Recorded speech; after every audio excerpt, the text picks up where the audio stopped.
Takyaba nsonyi. Omanyi omuntu bw'aba takwatibwa nsonyi. Musajja mukulu afuuse ekyegaavu. NRM baliyo nga bw'ogamba omukyala afumba nti nfumba lw'abaana. Teweepankanga ng'olina obuyinza. N'okola ebintu byonna ebinyigiriza abantu. Kayihura ki ky'ataakola? N'enzijukira Besigye ng'amugamba Kayihura n'amuddamu emirundi ng'esatu. Ebyo ebintu bye mulimu mwami Muhoozi ne banno abatulugunya abantu. Mutunudde kumpi.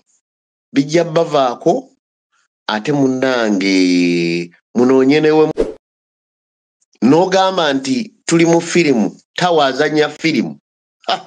Ali mu firimu mukulu naawe waali zannyako firimu olabe. Zannyamuko firimu naawe. Nanti ye yazannyako firimu ne bamukuba amasasi mu mbala Kasolo.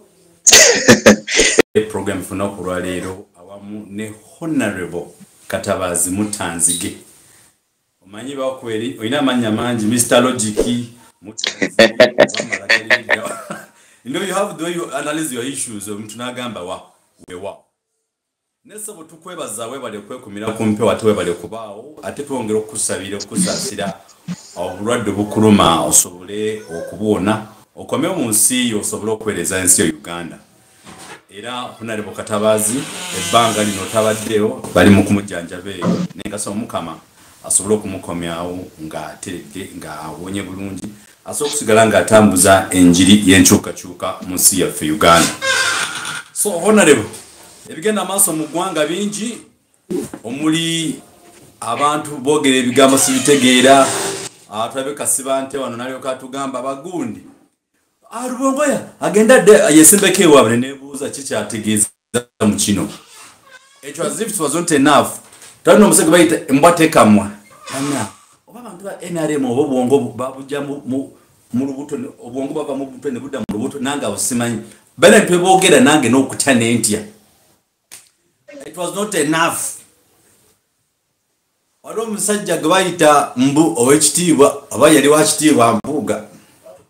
Yagambe ffe twabadde mu katemba mabanuupu babadde mu katemba nenebuuza firimu kika kyene kitwabadde mukko mu kulonda mpaka wekawempa.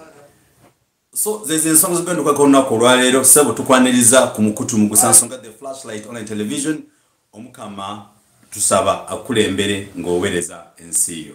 Good afternoon and good morning kusinziira otulabidde olunaku olwaleero. Ssebo neeyanza nnyo Dokita okumpa omukisa guno. Abatulaba mwenna mbalamusizza. Erinnya nga bw'abagambye Katabazi Francis Katongolo mbaka we Kalungu East. Nga ndi mugonvugonvumu naye nga ndi mu kufuna obujjanjabi nja kuba bulungi. Ng'omusiraamu bw'agamba Insha Allah. Njozaayoza bonna ababadde mu kalulu ekawempe nekwisayo president wange nenjozaayoza nnyo muganda wange Nalukoola Elias Mwogeza Ddembe olw'okuwangula akalulu ako nga yadde ayise mu buzibu obubadde butagambika kubanga ndowooza lwabadde lutalo baakoze buli kimu ekisoboka naye amaanyi g'abantu ne gawangula abantu b'emmundu.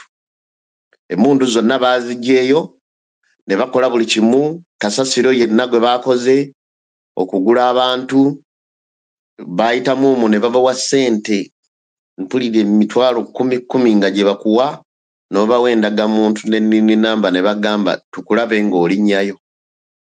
Ate n'olaba nti abantu lo turn-up yabadde wansi nnyo ey'abantu. Ate nga NRM eraga ku gundi zaabwe mu register yellow book eraga nti balina abalonzi 20,000. Kyokka Electoral Commission yeeyina 19,000 n'ekintu. Kati neebuuza NRM bwe baba 20,000 gabaddewo okufuna n'akanaana baakagyeewa. So kati weebuuza nti obululu Electoral Commission egamba ogiri 19,000. Bo bagamba balina 20,000. Kakati eggwanga lyonna balina abalonzi 18,000,000. Oba bazijjawa? naye ebyo byonna bajja bikola bwino ngoone yabaddewo yabalazigiddeko bwereere njozaayoza bonna abenyigidde mu kalulu bakulembeze ab'enjawulo okuviira ddala ku president Lop yate secretary general oyo yabadde buli wamu mwami Sebuufu Rovans Lwanyaga wow n'abalala mwenna it was really wonderful so kakati bino olutalo abantu balinye ku mundu babadde tibalina kyakola n'ebyo bye bagamba mbu ate kati mbu omukulu ayagala kuloopa mbu baloope Nalukoola ebyo ebintu ebitakyabakwasa nsonyi omanye omuntu bw'aba takwatibwa nsonyi kibi nnyo eggwanga lino tulina abantu okuddamu ensonyi tyo ekintu kyokola nze nali ndowooza byatuuka wange nzekka ekalungu eyo zijjukira bwe namala okuwangula musajja mukulu gwe nawangula n'agenda mu kkooti ntinze Katabaazi n'obwakatabaazi bwange nagoba abalonzi be abakumbi be ab'obululu ku polling stations 35 nze atalina yadde ekikwanso naye bo nga balina emmundu kwegaba olabira ddala omuntu obutaswala ate bwe namala omuwangula nanzizaayo mu kkooti nti ayagala muliirire ng'ate namuwangula kwegamba olabira ddala abantu obutaagala kuswala naye kati kino omwami Museveni kyayagala okukola era njagala okwebaza ndowooza bambwatekama owabatabudde naye mbwatekama ow'NRM ebigambo byeyogedde byabadde ku mulamwa nnyo era nabisiimye nnyo ndowooza olowoozeza mbwatekama oli owaffe ataluma kambugu na ngundi yaffe naye ono mbwatekamwa yoye yali emubende n'awangula n'abeera MP ekisanja kimu nadda Igara West ebigambo byeyogedde yatugambye nti babadde mu NRM caucus mu State House omukulu n'agamba agenda kuloopa Nalukoola kubanga yabbye akalulu ab'NRM bonna ne baseka ne babula n'okugwe kubanga nga balaba musajja mukulu afuuse ekyeneena nabo mu maaso gaabwe ab'NRM ababaka 8 ku 100 oba 85 ku 100 baliyo nga bw'ogamba omukyala afumba nti nfumba lw'abaana naye nga tebaliyo lwa mirembe ekibiina bakiraba nti omukulu takulembera bulungi ali mu kudivertinga anyway natuvuddeyo eyo mu kkooti eyo bajja kuswala era ogwokubiri naye lwakuba nti ekkooti zaabwe nga bwe nkimanyi basobola okukola balina abalamuzi baabwe abasobola okufuula ebintu ng'owange bwe yali abifudde naye era ensi n'emukola ki n'emulabisa kakati ku luno bwe baba balina kye banoonya bagezeeko bafuule obuwanguzi obwo bwabaddemu embooko n'okuba ababaka ba paalamenti ng'akuba oba ababbi nga tebaawula ye yennyini Nalukoola nga yakeewandiisa bw'ati ne bamuwanula ku gundi ne bamukwata ng'omubbi w'enkoko omukulu kanso omulamba kati wuuyo MP mwe abapoliisi abamukubye njagala obbategeeza olunaku lujja kukya nga yunifoomu eyo tokyagirina Kayihura yali w'amaanyi okubasinga naye kati Kayihura aliwa namulabye nga talina yadde escort nga talina yadde emmotoka alabika ndowooza yabadde anoonya na booda kati omusajja yatambuliranga mu bitiibwa nga bamukuuma kati anoonya booda abadde okimanyi kale Kayihura yafuuse musumba wangi kale Kayihura yafuuse musumba kati pastor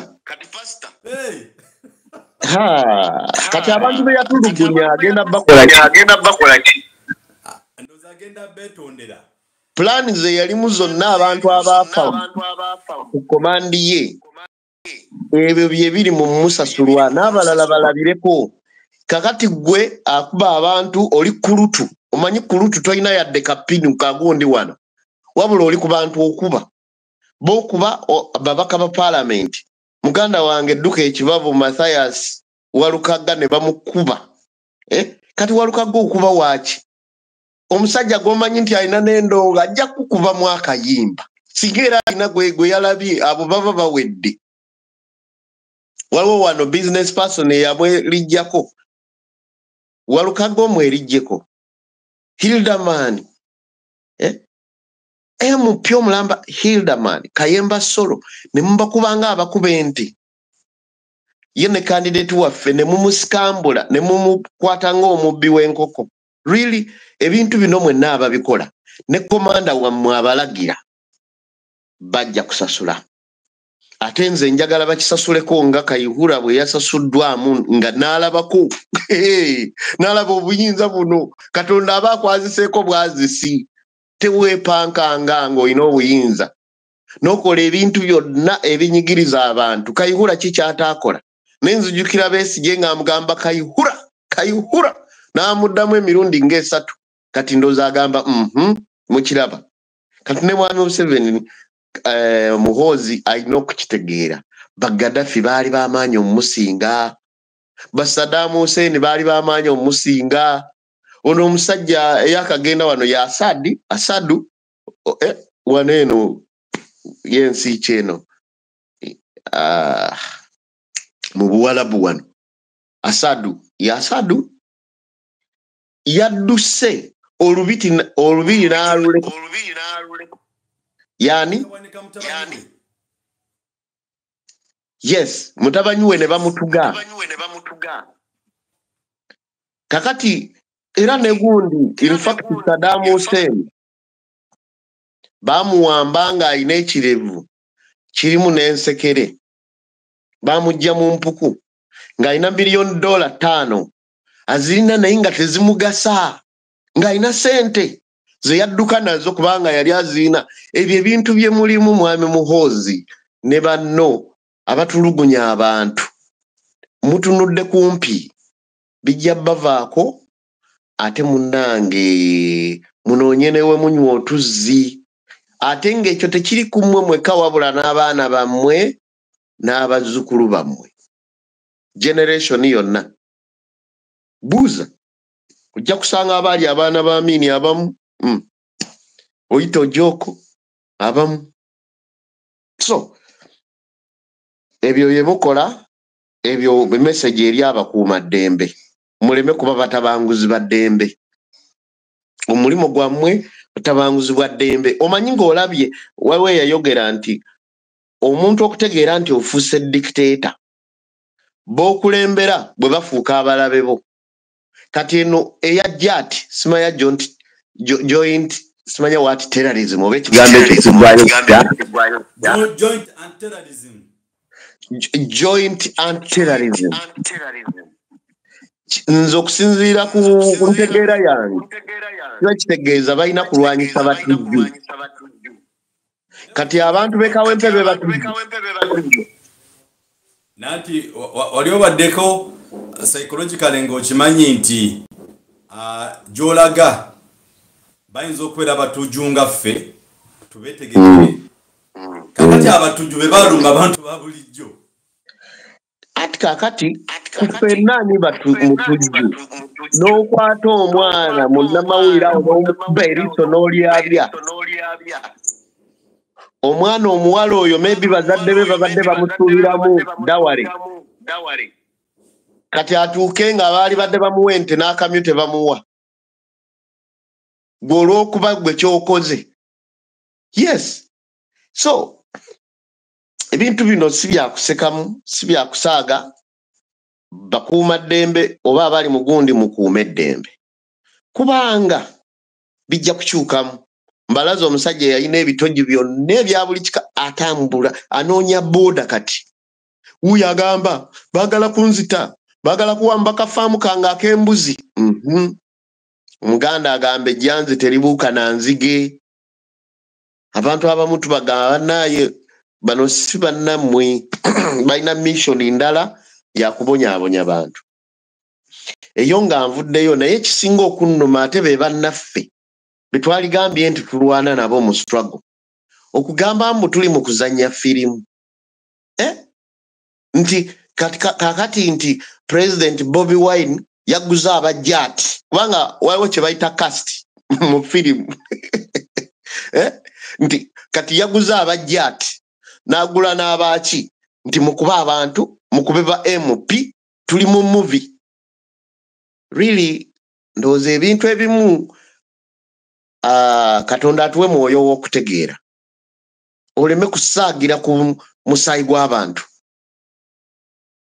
kibi nnyo okulowooza nti oli mugezi n'otakizuula nti ate olabika totoola bulungi because you don't joke with people who are losing their lives who are tawa bamumenya okugulu ne kuzina bwe kuti n'ogamba nti tuli mu firimu tawa azanya firimu ali mu firimu mukulu naawe wali zanyako firimu olabe zanyamuko firimu naawe nati ye yazanyako firimu ne bamukuba amasasi mu mbala kasolo ebyo sijja bigendamu nnyo kubanga saaliwo saagala kuva ku mulamu w'omutuufu naye twegendereza ebigambo bye twogera nga tuli mu struggle eno bw'obeera nti oyagala abantu bakwegatteko ate tutandika kubalaata ensonga ezikwatagana n'obulamu bw'abantu. Let us be serious. If you want respect, you don't demand for it. You should earn it, and people should know from the way you speak and everything, the way you behave. Ani ataakirabye n'abeenaalemu bennyini bagambye nti twaswadde nnyo abeenaalemu nga beeboogera kaakati ggwe atali weenaalemu omukulu okolera ani agamba mutuli mu kuzanya firimu kankusabire naawe ozanyeyo firimu kaakati eyo nvuddeyo saagala nnyo kumala biseera ku bintu ebimu genda bantu tebitugumbanye kakati ate waliwo omwami gwe bayita Kasibanda yagambye ajja kufiira ku Secretary General waffe kakati njagala abatulaba mwenna mutegeere ekintu kimu tulina okugoba obusosoze wano omuntu tuleete muntu akiikirira endowooza z'abantu kakati mukulu Kasibanda saagala nnyo okozesa lulimi luvoola naye engeri gy'olemedde ku Secretary General wange kankulage nti ekyamazima Secretary General waffe oyo y'omu ku bazira baffe ab'ekibiina kyaffe nga bwe wakirimu bwe wali ononyeeyo kaadi bwe bataagikuwa n'ogenda kawali anakuba akalulu ate kankubuulire gwe wagenda mu political limbo kubanga Abubeka Kawali agenda kudda ate oyo bamuyita finito kyaggwa finito Kawalya yaliko rest in peace gundi ani mu Kasibanda n'obusosoze bwo Honorable obadde okimanyi nti abantu abamu baddidde obujja bwabwe ne babuteeka ate ku bantu ne by the way wala ekintu kyenjagala okugambako mukulu Lewis Rubongoya is not a mere general secretary but is a general in command. Kakati ebyo Doctor gwe teweeruma lulimi nzo nno njagala mugamba Secretary General waffe tumwagala in fact mu ba Secretary General bonna abali mu bibiina ebyenjawulo yasinga tebamusinga buyigirize musajja alina masters eya Harvard n'abeera ne masters eya Oxford abo simanya batodongo basubani nabo batulaga ebyabo kale ebyokusoma oluusi si kyekikulu ennyo naye by'osomye okubikozesa okukola emirimu na NUP njagala obbazaamu amaanyi n'obbategeeza nti tulina Secretary General ow'akabi ennyo olwaki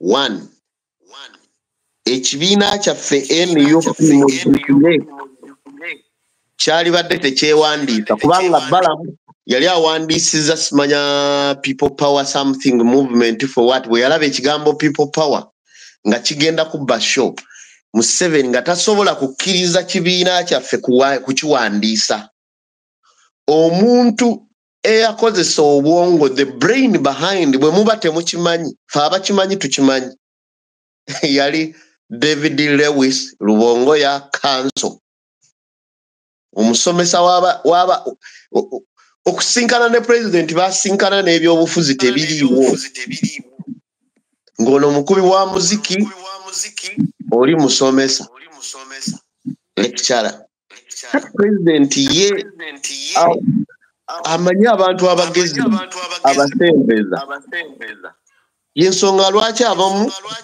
naffe mwali temutulabanga naye president yatukubako enfuufu kati mututendereza ne mugamba katabazi bulijjo simanyi musajja mugezi namugga bulijjo simanyi mukazi mugezi Alani Mayanja tiimu yonna eyajja otunulira abaana n'ogamba Katonda wange baali ludda wa so kaakati president waffe kyakola kwe kufuula abantu abalabika nga aba bulijjo ne bafuuka abatali ba bulijjo era ekyo nkimwebaza nti yatuggula amaaso fe abamu tetwali badde ba MOP ekyo nkikubuulirirawo era buli ndaba azannyira ku president waffe Robert Kyagulanyi ate nkwewuunya naye kati nzirayo ewa Gundi Kasiba nti lekerawo obusosoze tebutuyamba because kati ojja kutunuulira nti mu government ya Mwami Museveni kati ne bakatumba wamala Abaganda abaliyo nabo babasosole saidi zonna abakukiriza mbogenda nabo ne kati ono omukulu ekibiina kyaffe ye yalwana kibeerewo ekyokubiri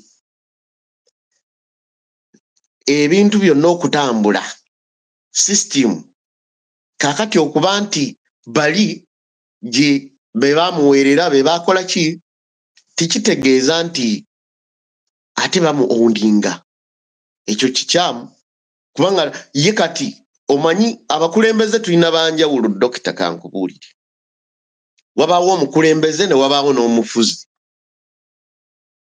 omukulembeze yatunuulira generation yeddako a leader looks at the next generation omufuzi looks at the next general election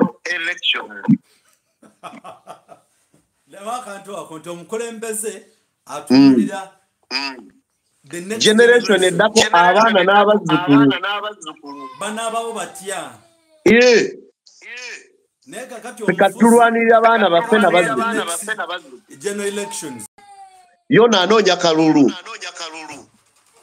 mulimu abamu abanoonya obufo oba okitegeera kakati oyo Kasiba nte anoonya kafo naye njagala omutegeeza abantu b'Enbaga North tebakyasobola muwa kalulu ate ne Butambala wali omuwanga Kivumbi deputy president waffe takyasobola kuddayo kati simanyi oba yawasaawa ndowooza agende ku nko oyogedde point enkulu ennyo era Kasiba nti agenda alonde ente oba n'embizzi kubanga mmanyi azaagala nnyo ezirya hashtagga fly kakati ekyo ndowooza nvuddeyo we have one of the best secretary, actually the best secretary general in Uganda. Ogamba nti awa ne mukama waffe amagezi ku bintu ebimu bingi. So eyo sijja kulwayo bagala nnyo kumala budde n'oyo naye nga beddemu ekintu kyabwe kyonna kyonna kiryawo kikonye omanye okukona nga kitandika ne twebuuza zo ssente muzijjawa ze mukozesa ne muyita abantu ate bonna busasula basasule so ne mutandikawo ekintu mumutaddewo tenti mutya n'okukozesa ekigambo umbrella kubanga mumanyi umbrella yaffe Mutyano chikoza mu mujita 10 ngane agenda mu 10 kitendi kya mu kisigalirireyo Dealers Association yamwe mwafuna sente muleka sente kamwe mutwesonyiwe because teri abaliko. So I take this to the bank, all of this buli omunga we mugenda okwesimba mugenda gwa, you know what they call nose diving, nenyindo zabike. Okay, abo ndoza ba Dealers Association tubalabyeko. nga tunagenda ku point endala. Yes. Mbadde nteesa mukulu aba General Secretary Lewis Rubongoya twali mutaddeko rank endala katujimuwe is general of generals because yabadde eri nga basoma obululu nga njaba pakula wano siinaawo eri returning officer ng'agamba nambi 7,000 Jesus anaimira banagamba please that same polling station aina bululu musanvu. Actually bamwe abadde musanvu anti kati ebyo babikola balowooza ate n'omusajja oyo baalaze nti wansi yabadde asuulayo empapula ng'empapula ezimu azijja wansi n'asoma bw'ati n'akyanganya empapula n'asoma. Naye ebyo byonna wabaawo omuntu nga omanyi omugenzi Idi Amin Dada yagamba, omanyi abakubi b'ebikonde bagendanga ne bagamba abazungu batusaliriza, n'abagamba mu bakube knockout nga bali wansi wali tulabe refuya n'agamba nti ate ono ali wansi yawangu. Yagamba bwati kamwogeze. Amini yagamba bwati. You the footballers of Uganda Cranes and the boxers of Uganda, I want to assure you, when you come next time in my country, when you don't have those medals, I will chase you and you go back. Don't tell me anything, just give them knockout and they complain. If they said and complain, then the referee will be a problem. So for that reason, you should beat them seriously and give them knockout. Nopchiakoze. Yakbe knockout pa. Ate omwogeza mwatu n'omufaanana tobanga omulinako Oluganda Amin.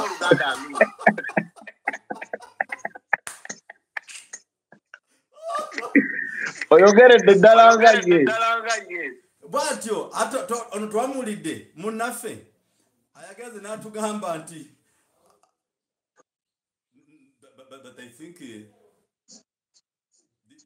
new people they have to rig the vote. Abasajja baveeko katwogere ku nsonga.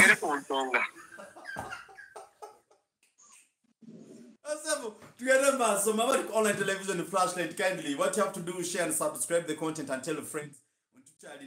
Honorable Katabazi omubaka we Kalungu East Kalungu East amanyikidde gwaita Mutanzige. Ekigambo ekyo Mutanzige abamu tebakitegeera ye yajja omusajja ow'enzige ate nakizuula mwatunga Janzi nti bagamba Janzi teribuuka na nzige. Yali abuuka ne bali ng'alowooza mayanzi banne naye kati bamukulya ddala Janzi ne bamugamba oli Janzi gwe kubanga oli wagamba nti beera omuwabuzi wa tibuhabulwa oli agaye tawabulwa ate omugaye gwe muwabuzi we ranka baagisala kati era naye akuumibwa kuluku. Ati kyagenda maaso n'okweweereza ne Honorable Katabazi awe Kalungu East nga tuli ku nsonga ezigenda maaso mu ggwanga ate atukuba mu tooki ku bintu bino ebiri mu kutambula mubiraba mutya ebigenda maaso ensangi zino kuba kizuuliddwa abantu akamanyiro bakafudde ekintu ekyenjawulo. Waliwo omubaka yakubwa kibooko gwe bayita ono wa Kayemba Solo owa Kyaddondo Muku nyingi muwada. interview mwadako nyingi honorable yo ngagamba okay byakwase nako ni ate ne binsesa yagamba bwati abasajja batukubira mu drone naye abasajja batukubire wandege ya ku police abasajja batukuba kegamba nakabira ne ku show byamalo kaba nempulira enako nezuka nange bateka mu drone wano nga bataddewo empingu ne bataddewo empingu nengamba singa mainze zibankubanga olubuto ngokola bukozi bwoti beza pya ngokola bukozi bwoti kugamba okaba n'okaba ne bikugwamo ebyokukaba n'otandika okufuuka ekiwuddu anyway tulina abaseka naye kubanga tunawulidde mbugundi bamuyimbisiza Honorable Hilderman Hilary waluka gaya anti bye yabadde atunyumiza mbu yasoose okwagala obayimbira ne bagasirika naga twagala olisimanya amazongoto n'olaba obujozi n'owewula omubaka wa paalamenti okutuuka ku ddaala eryo ekintu ekyo mujja kisasulira naye nno nze kyendaba tulina eyo yabadde protest vote yatandikidde Kawempe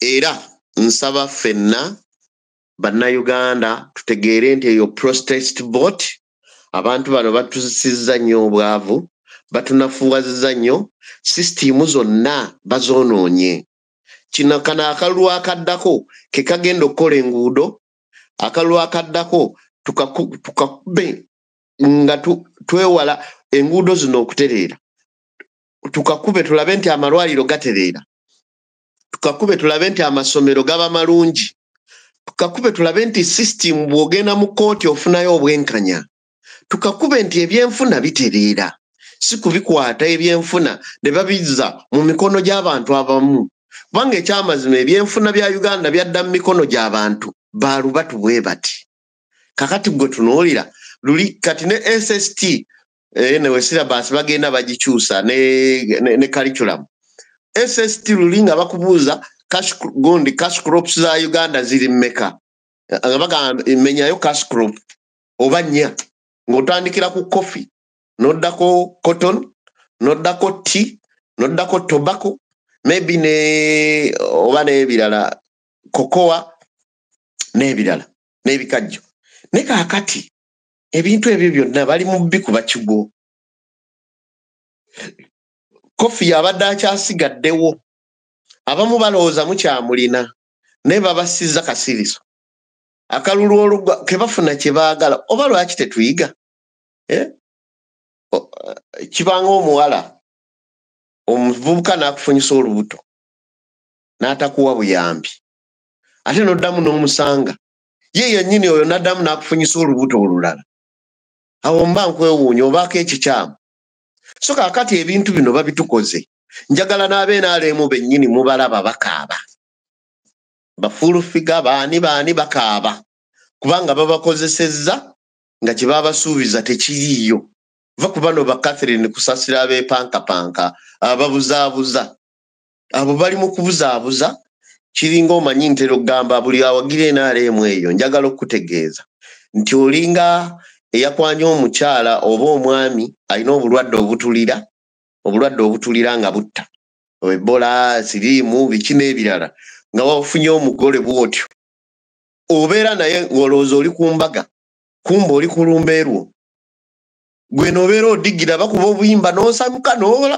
olowooza oli ku mbaga kumba oli ku lumbeerwo olukutwala nze nnyina abantu eyo abavubi saalyagadde muvubi yenna kusigala ng'awagira NRM olw'ensonga babakubye ne babagoba ku nnyanja ate ng'abalala bannammwe abakolagana nabo babaleka bo ne bavuba kakati ebintu bino mubirabanga ebyokusaaga naye twabagamba ku tteeka ly'ettaka ery'emmwanyi abamu mulowooza kakati etteeka lino ddungi mulisiiga akazigo kasigo kyakalya tewali kazigo etteeka eryo eyo audit system kitegeeza kutundira mwanyi ku nnyondo kati bw'ozitundira ku nnyondo ng'amajaani bwe bagakola ekitegeeza kunyondo osobola okugula ekintu ekyebbeeyi eya waggulu n'okigulira ku bbeeyi eya wansi.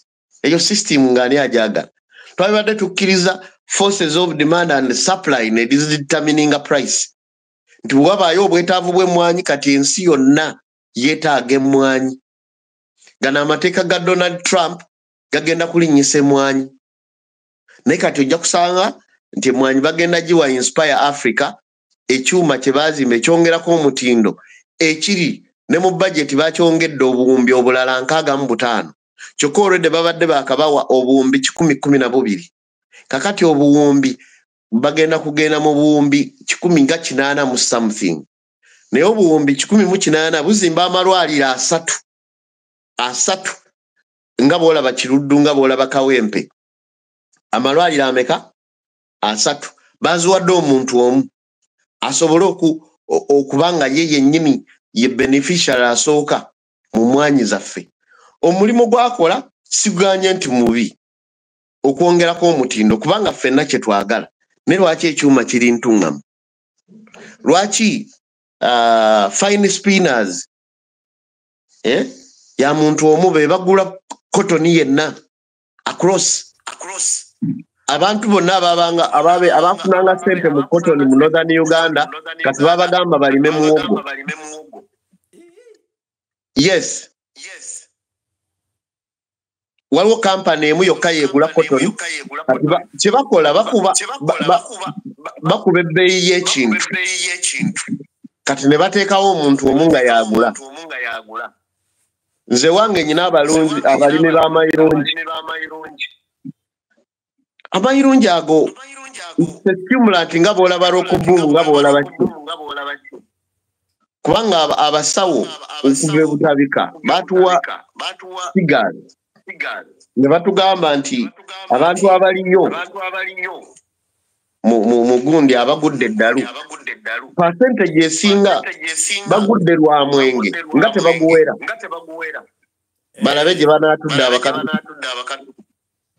kubanga ffe tukoonamu oba okitegeera. Naye ate n'ebyenfuna biba bikola ki bifa. Then abaddako banjaga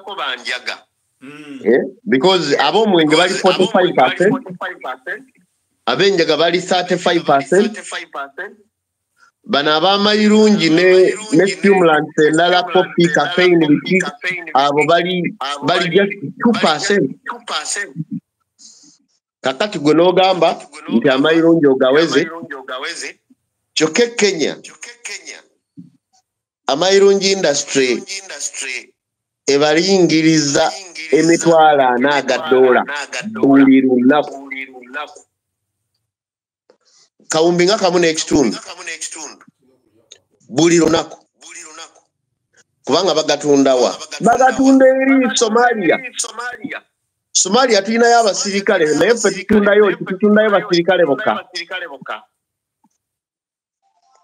Tutundayo kiffe tewali. Naye abava e Somalia ate bakolamu kubanga wali amafuta agabbeeyi dondolo. Nafuna omukisa n'engendako e Somalia nno ne komiti yange ya defense ne internal affairs. Naye ng'amafuta lita eri ku $9. Kakati ffe wano gali ku mmeka?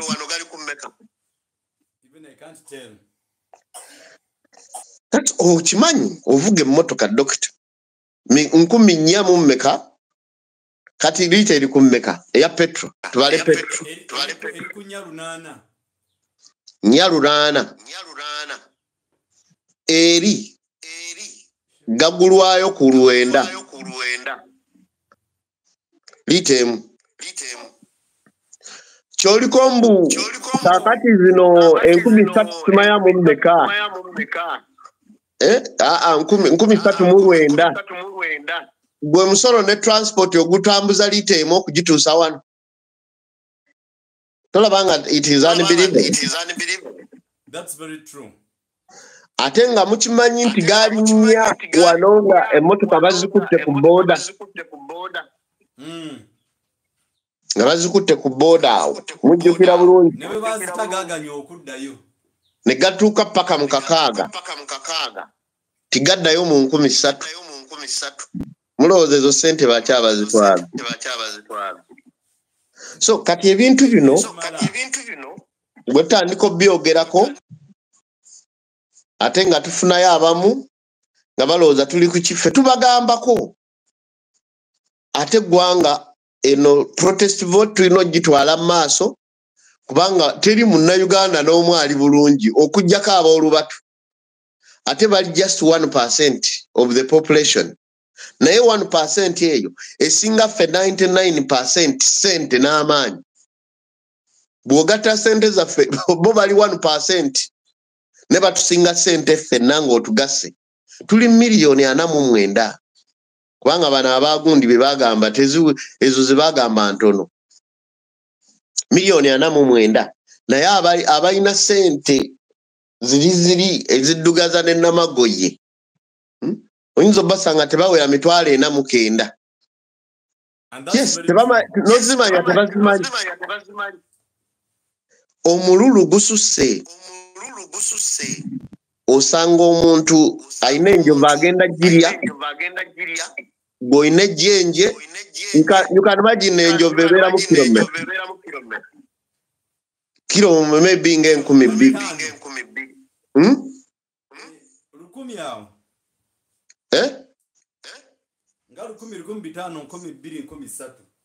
Erina kubanga mu 13,000 kubanga waliyo ente ez'ekilo 800 naye enjovu nkugambye oli ng'alina enjovu agenda girya naye nga gw'olina jjenje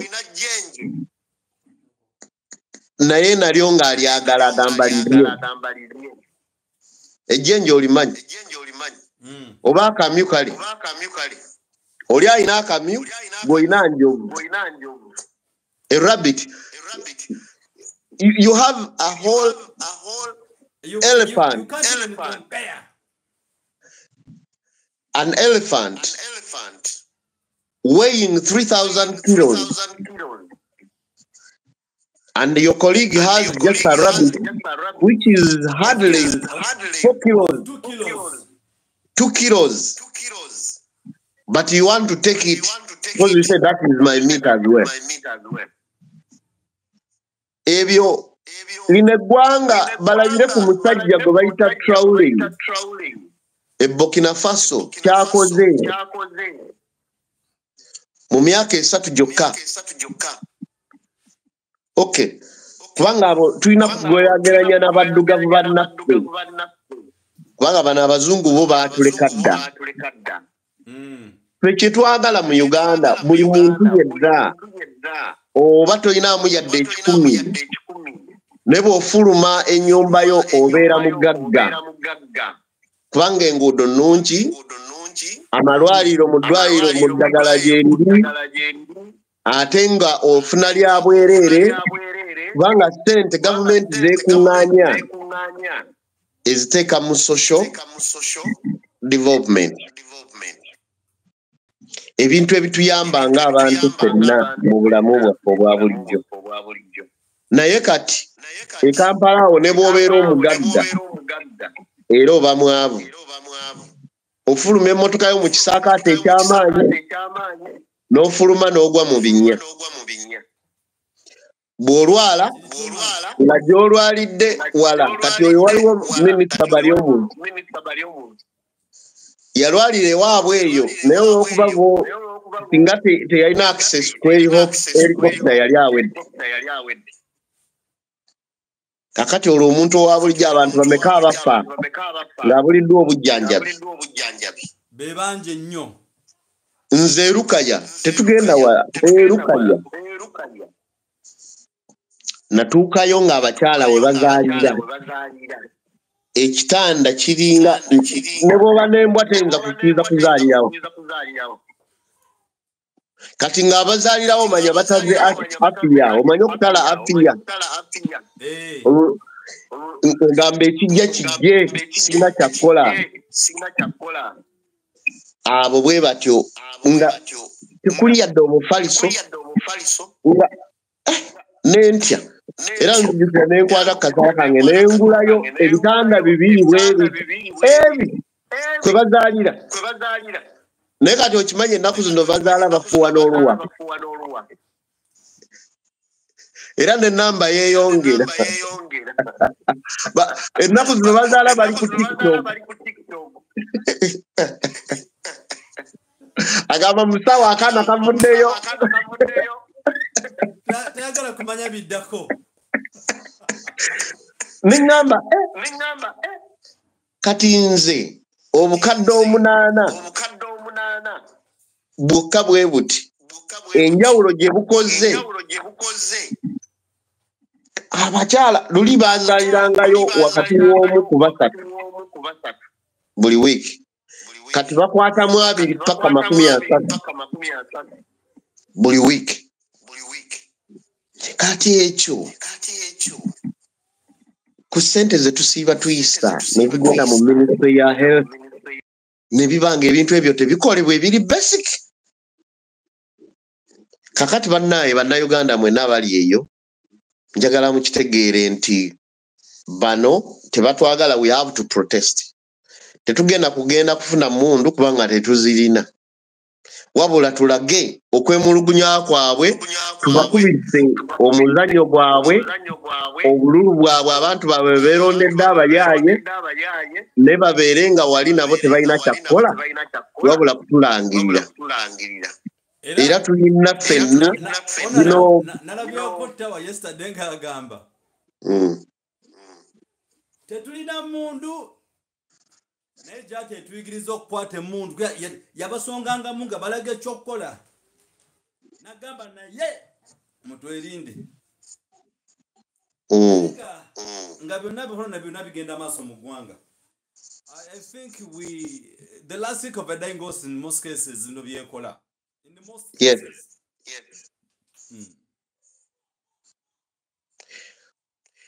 Ebintu bino abamu ababa bayinza okwogera bwogezi naye ng'ekyaddala ebintu mwenna we muli awo bibanyiga ate tugezaako bazuukusa omanyi kaakati obuzibu bwe tulina mu Uganda bannayuganda mwenna kyenjagala mutegeere nti ffe tugezaako kuleeta kisumuluzo. President waffe Robert Kyagulanyi Ssentamu agezaako kuleeta kisumuluzo kutusumulula tuli mu kkomera ffenna atugamba bannaye ekisumuluzo kino tusumulule tuve mu kkomera kyokka ffe abalala abasinga ab'NRM abaki bagamba ate tunaalyawa kati waliwo ebintu bibiri waliwo ekisumuluzo ne wabaawo n'emigaati okulya okusigalayo abalala bagambye katweriire tusigaleyo nga tuli basibe kati eyo y'ensobi ffenna tulina okulwana tuleme kubanga enseenene eziri mu kaveera mu kifo ky'okulwana okufuluma ate tudda mu kwerumaaluma era njagala okusaba buli muntu yenna ali eyo agezaako okutawaanya omanyi neewuunya nnyo ate abantu abamu muli mu struggle ate n'osanga omuntu owa struggle ate yennyini n'otandika omulumaaluma nammwe naddala abakozesa emikutu gino mwigendereza ebigambo bye mwogera toyogerera munna struggle munno bw'oba olina ky'omuwabula muwabula ebbali naye bw'okizuula nti munna struggle munno ekyamazima waali badde okwatagana naye bw'aba akoze ensobi yogera naye off air. But when you come out and you tell somebody ono yakola kino ng'abo ababadde bamanyira Secretary General waffe man muba mumala mu struggle amaanyi muba mutuzza mabega mu kifo ky'okutunula maaso kakati mwagala okay ku kitebe tekibasanyusa nti President Muganda Secretary General abamu bamuyita Munyankole naye kyemanyi Mutooroba oba Munyoro then ba Deputy President tulinayo Omuganda ne tubaayo no West Nile Omulugwala ne tulinayo Omugisu ne tubeerayo n'Omukiga kakati ebyo tebibanyumira negwe nobeera president mukyala we ye minister wa education mutabani we yakulira amagye omuko yakulira ebyokunoonya obutale anoonyeza kofi oba okitegeera leero ono abeera nnyo ku Twitter yakoze apology n'agamba according to me mbadde nsaba nnamawulire mwenna mu nsonyiwe it will never happen in my life nenja atugamba kalaba kube katukono n'atwitinga n'agamba all Janet I'm very sorry from the bottom of my heart niyo omusajja oyo nikatonda kale gwe njagala okutemberako sira nnyo kulumba personality njagala nnyo okwogera ensonga naye mulimu abantu abamu nga beetaaga okuzzaamuko ku magezi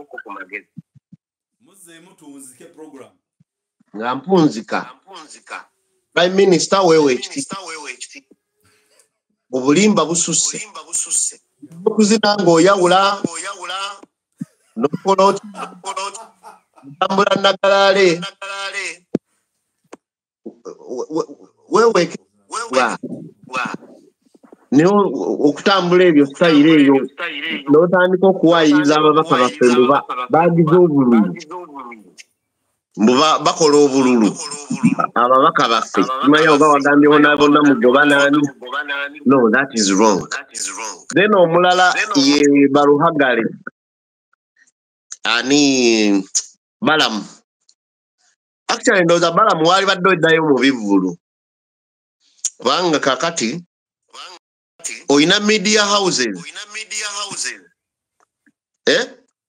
naye n'ogamba mbu n'okutandika okudalira ab'amawulire n'ogamba mbu bali babadde bazannya mu buzanyi katemba tebyabaddeyo ng'olina ne bannamawulire ababo oyina media houses oli mu media business bannayuganda ndowooza twali badde tuboola bi media housing ebyo nga tetubiwuliriza tetubiraba because oyo atukolamu ssente naye abamukolera ssente tabavaliwinga amanyi bannamawulire lwaki babayita the first estate kubanga tulina abafuga gavumenti gundi executive amatabi asatu that is executive legislature ye parliament ne judiciary abalamuzi bano babayita the fourth estate be batambuza amawulire ago gonna okuva eno yonna ebikoleddwa okubituusa ku bantu ng'obazannyirako so ekyo mweddemu n'omulala Nyombi Tembo please time manyi okolera bakola gidde bulagizi naye bw'oba mugezi wali wadde ojjakoleddira abasiraamu abo nno ako nkuwagaabuwa kubanga bo ate balalamukko in fact ndowooza abantu abali mu bifo be beetaaga bo bennyini okulabula omanyi bajenizi nga baga tugenda kukyalirako bw'oba obadde n'enkoko biki osanga bazookyezza n'ebirala ate nga tuzirirawo kakati omwami Nyombi Tembo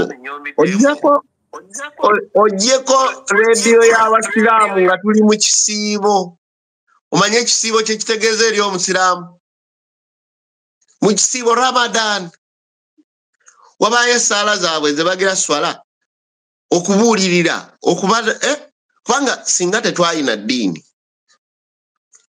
oli bwagamba nze sirina ddiini nga weesega kubanga oyo aba dangerous naye kati rediyo ey'eddiini ng'ogikutta ogigyeko abasiraamu abo waliwo gye bayita takibiiri omanyi balina takibiiri bbiri waliwo gye bayita ey'ebutambala eyo Allahu akbar alhamdu eyo bweti eyo eba ya mirembe naye eno kabagamba Allahu akbar awo oba olina okunoonya w'oyita baabo kakati ke banaagira eno ey'ennakasero eno bagiyitayo ennakasero Allahu akbar munabawulira ate naffe nga tugamba mukama mulungi ekiseera kyonna yatulumba kubanga twagala kunyigiriza abantu bonna. So n'olwekyo anyway nga tuzzeeyo abantu bonna abanyigiriza abantu njagala mukitegeere nti eno ensi yaffe ffenna ate oyinza okubanyigiriza leero naye nkya n'osasulira mutunuulire ennyo Kayihura. Kayihura is a very good example gye tulaba wano kati mwe ba bloggers mubeere n'entobo mulowooza Isma Alexis yafaaki nti banuupu be baamutta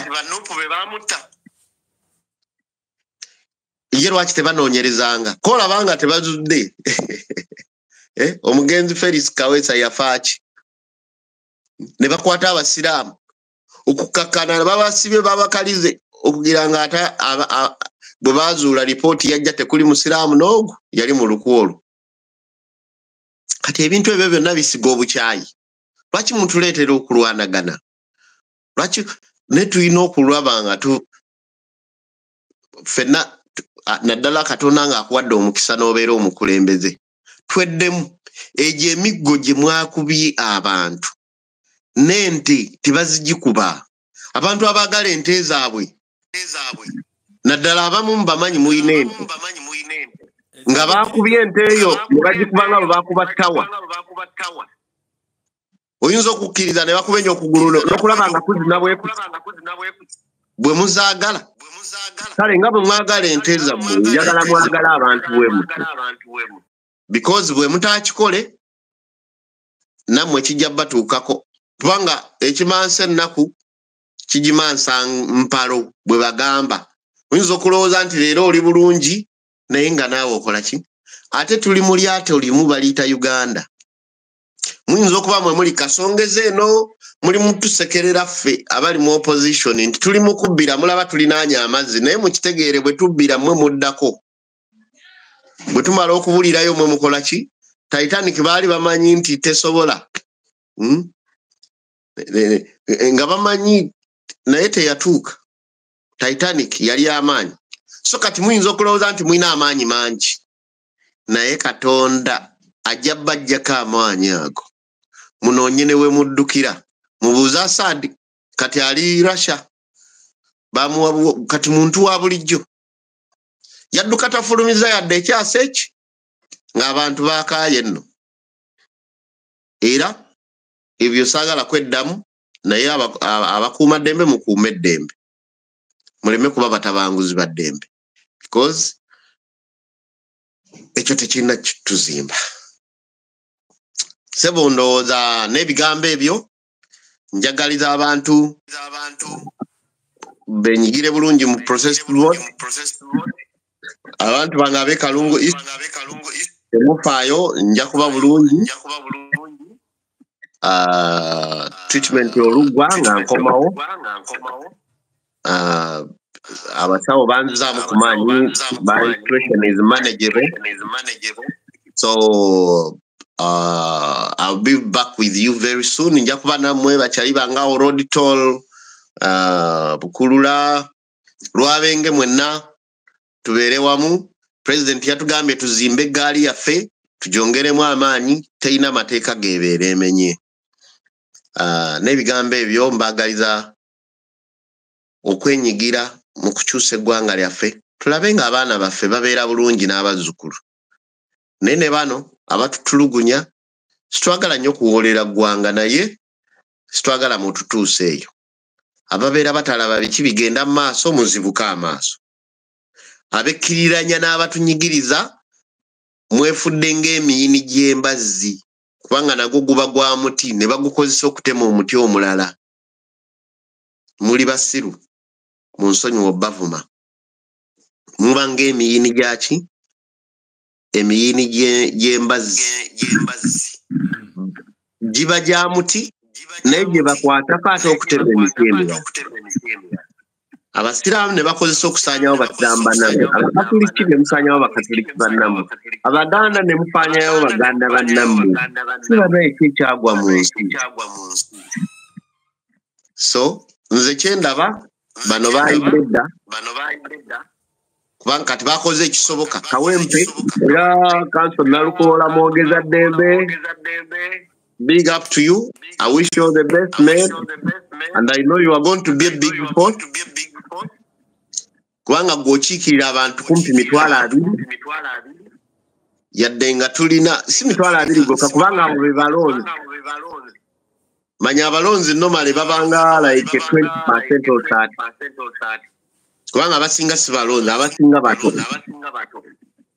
Kakati ekitegeeza abantu b'okiikirira balinga 5,000 oba 6 mu Kawempe North. Yadde nno by the way nga tulinayo abawangula akalulu n'obululu olukaaga. Oba 15,000 awo. Olingayo oluweze 15,000 nga basala ente. Mwali constituency bagiyita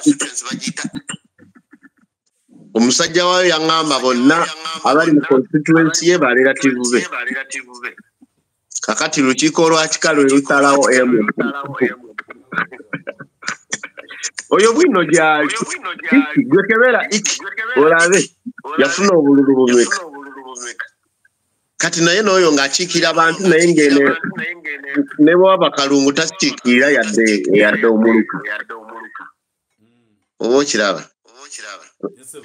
Anyway, thank you so much, Muganda wange Dr. Rogers. Kadde kompadde. Era bw'onompita sijja kulonzalonza nja kudda. Bw'onoobaawo n'ensonga nyingi nnyo ze tulina okwogerako. Naye nga nsiimye nnyo abatuwuliza ffenna tusigale ku mulamwa. Weewaawo. Era bwe tuba tukomyewo ku programu yaffe ndowooza ejja kuba ndowooza ya lwakuna ba lwakutaano atujanjaba mu ttooki aba SFC nakkiriza nti nno NRM ekukozesa n'ekwerabira kati yakozesa Edikenzo kati bamusindise ku kivulu namugamba gwe jakumala mudda supu tonna kyotugasa vana ku stage ne batwala Catherine kusasa minister w'emirambo naye Garcia kakati beba abantu kwegamba NRM ekukozesa bukozesa kishona kikkiriza kati Edikenzo tasa kunywa mutuze waffe kati tachanywayo mazzi kati wagenda kunywa wa mazzi nanga osimanyi oli mukwano gwange abana bajja kuba bulungi oyanga mentini kapere akumati omukazi atege Kenzo omukazi nakulemba tugenda kutandika mu program yaffe ddako kale sebo webali nyo abakalungu bona tubatumiddeko Kalungu West tubagaliza Kalungu East sebo Kalungu East ewa honorable Katabazi Mutanzige tubagaliza mula program eno mugisasanye omubaka wa nzangu lina anytime akomawo mu rabadaba style abayisemuko egali empya mbagalizo bobera toyagala kwerabira constituency yange okubanti Kalungu East bagamba wise men from the east. Wise men from the east. Era going amanya manji Mr. Logic. Yes. Byonna Katonda bana yabiteka ku muntu omu. Akume atakumira mpera wait esawo ya femu ne dashike zigwamu bwa tuiseko akume atakumira mpera. Share the content and subscribe. Thank you. Okusinzira we mukabidde onako olwaleero. Big up.